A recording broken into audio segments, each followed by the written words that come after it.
सियाचिन में भारत और पाकिस्तान के बीच लड़ाइयां पिछले 36 साल से चल रही है। ये वो इलाका है जहां लड़ना तो दूर, एक सांस लेना भी बहुत बड़ा कारनामा है।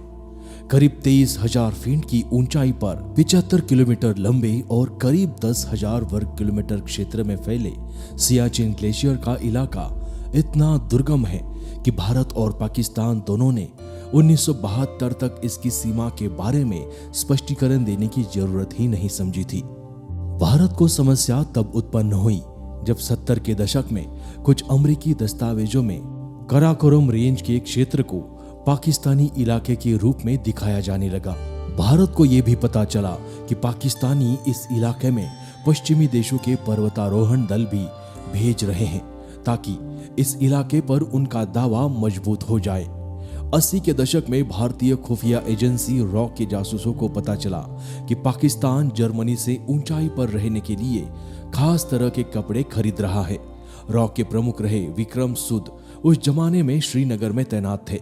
उन्होंने खुद 15 कोर के बादामी बाग मुख्यालय में जाकर वहां के कमांडर लेफ्टिनेंट जनरल पीएन हुन को पाकिस्तान की ताजा गतिविधियों से अवगत कराया था। उनका मानना था कि पाकिस्तानी ये कपड़े पिकनिक करने के लिए तो नहीं खरीद रहे हैं। सियाचिन पर चौकियां बना लेने से कई मुश्किल था वहां -30 से -40 डिग्री के नीचे तापमान में टिके रहना, और इससे भी दुष्कर था मारे गए सैनिकों के शवों को नीचे ले जाना। 90 के दशक में सोनम सैडिल पर एक गोरखा सैनिक की HAPE बीमारी से मौत हो गई। कई बार शवों को नीचे जाने का इंतजार करते करते उनमें ऐंठन आ जाती थी। चेतक हेलीकॉप्टर वैसे भी इतने छोटे होते हैं कि उनमें एक शव को बहुत मुश्किल से ही रखा जा सकता है। कई बार ऐसा भी हुआ है कि सैनिकों को अपने साथियों के शवों की हड्डियों को तोड़ना पड़ा ताकि उन्हें स्लीपिंग बैग में रखकर हेलीकॉप्टर से नीचे भेजा जा सके।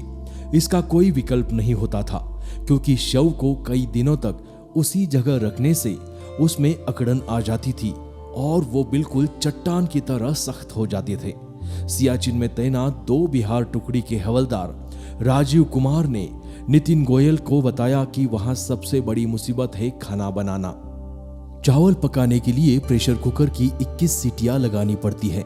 हालांकि सेना की तरफ से हर सैनिक को हाई प्रोटीन डाइट दी जाती है, लेकिन वहां कोई भी उसे नहीं खाता क्योंकि वहां भूख ही नहीं लगती।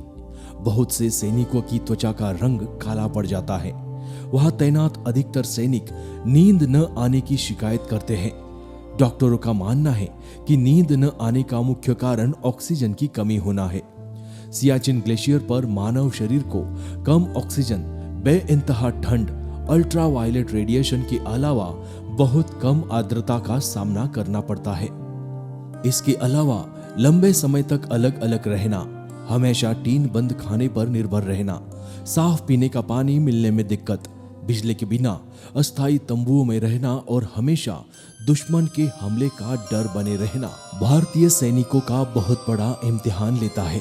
सियाचिन की ऊंचाई पर एक स्वस्थ सैनिक के फेफड़ों में ऑक्सीजन का स्तर समुद्र सतह पर रहने वाले बुरी तरह से फेफड़े की बीमारी से जुड़ रहे व्यक्ति के बराबर होता है।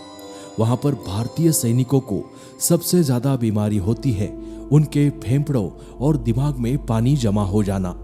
एक जमाने में वहां तैनात 100 सैनिकों में 15 को अधिक ऊंचाई पर होने वाली बीमारी हाई एल्टीट्यूड पुल्मोनरी एडिमा यानी हेप हुआ करती थी, लेकिन अब डॉक्टर्स की मेहनत की वजह से ये बीमारी अब सिर्फ 100 में से 1 सैनिक को ही होती है।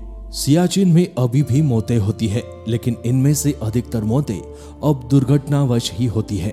सियाचिन से वापस लौटने के बाद सैनिकों को सबसे अधिक शिकायत होती है वजन कम होना, बहुत अधिक नींद आना, चीजों को भूलना और यौन शक्ति में कमी आना। एक अनुमान के अनुसार भारत सरकार दुनिया के सबसे ऊंचे युद्ध क्षेत्र सियाचिन के मोर्चे पर रोज 6 करोड़ यानी हर सालाना 2190 करोड़ रुपए खर्च करती है। वहां पर भारत और पाकिस्तान दोनों ने अपने करीब 5000 सैनिकों की तैनाती कर रखी है। पिछले कुछ सालों में भारत और पाकिस्तान दोनों देशों के सैनिकों की अत्यधिक ठंड से आंतों के जम जाने से मौत हो चुकी है। सियाचिन क्षेत्र में बर्फबारी से ज्यादा खतरनाक यहाँ 160 किलोमीटर की घंटे की रफ्तार से चलने वाली हवाएं हैं। ये हवाएं अचानक चलती हैं। बर्फीला तूफान भी अचानक आता है, वो भी न जाने कितनी मात्रा में। सियाचिन में गर्मी जैसा माहौल वैसे तो होता नहीं है, लेकिन राहत भरे दिन साल में सिर्फ कुछ महीने ही होते हैं। ऐसे में सेना इन्हीं मौसम में हेलीकॉप्टर के माध्यम से सेना के लिए साल भर का रसद वहां जुटाती है। हाल ही में सियाचिन दौरे पर गए रक्षा मंत्री मनोहर पर्रिकर से जवानों ने जूतों के सिलसिले में शिकायत की थी। इसके अलावा उन्हें बताया था कि उनके जूते का वजन 3 किलो तक रहता है, जो बर्फ की पहाड़ियों में भीगने से और वजनी हो जाता है। ऐसे में उनके लिए बहुत दिक्कत होती है। सियाचिन में जवानों को खाने की भी बहुत दिक्कतें होती हैं। वहां संतरे और सेब जैसे फल क्रिकेट के बॉल जितने सख्त हो जाते हैं। सैनिकों को ज्यादातर खिचड़ी जैसे खाद्य पदार्थ पर ही निर्भर रहना पड़ता है। लेकिन ऐसे मौसम में भी हमारे भारत देश के जवान हमारी रक्षा के लिए 24 घंटे आंखों में तेल डालकर उस एरिया की निगरानी करते हैं और हमें दुश्मन से बचाते हैं। इसलिए भारत देश के वीर जवानों पर हमें बेहद गर्व है। दोस्तों, अगर ये वीडियो आपको पसंद आई हो तो कृपया करके चैनल को सब्सक्राइब करके वीडियो को शेयर करना ना भूलिए। मिलते हैं नेक्स्ट एपिसोड में।